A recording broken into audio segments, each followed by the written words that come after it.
This is iPad mini 6, and in this video I will share with you why I think this can be a great option for you if you want to draw in Procreate. So iPad mini, despite its size, I think it's amazing what you can do with this small model iPad, and it's very light. You can use it using basically one hand, and it's, as I said, very light, so very convenient to travel with or use as a digital sketchbook.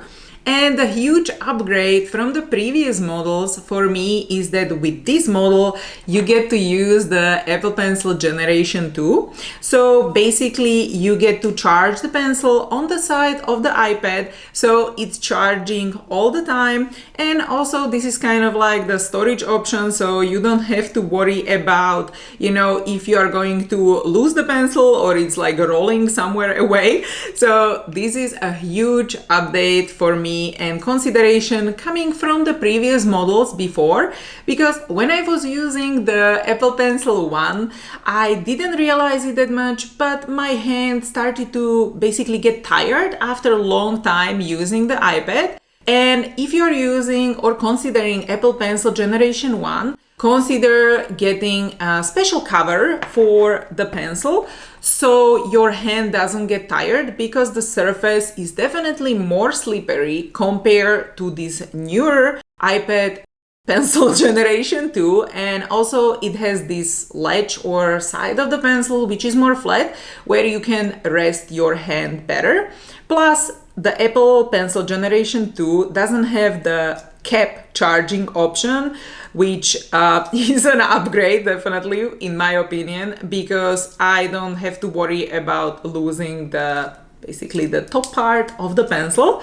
So anyway, so one of the main points for me going from the previous 9 and 10 generation of the iPads is the user experience with Apple Pencil Generation 2.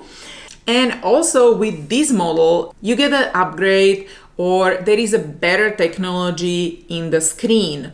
So basically with this model of an iPad, you already get the laminated screen display, so better display. And when you look up close, there is this slight distance from the canvas through basically the screen to your pen, but this is barely noticeable to, I think, human eye. At least I never considered that when I was using the previous generation before getting the newer iPad, but it is there. But it's super small, so tiny, so not so noticeable, but I wanted to mention it that with this model you already get better screen. Also, with this model size, you have to consider the way you are drawing. So either you will be drawing resting your hand maybe on the side of the iPad, so kind of keeping your hand in the air, or you are going to place your hand on top of the iPad where you are covering a bigger part of your art. So this size of an iPad, it's relatively smaller to other iPad sizes, but it's very portable. So I know some people that they are using this iPad as a secondary iPad.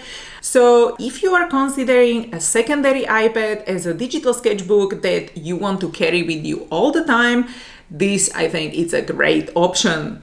And talking about the layer amount that you can use with this model, with the canvas size 3000 pixels by 3000 pixels with 300 dpi, you get already 55 layers, and 16 inches by 16 inches, you get 19 layers, which I think is great and more than enough, or basically enough layers for most of the people. Okay, so overall, I think this is a great iPad with a great technical specification. You have enough layers, you have great display to draw on, you get to use Apple Pencil 2, and it's very portable. So I think this is a great iPad if one of the big criteria for you is the portability and you want to have as smallest and lightest iPad you can get.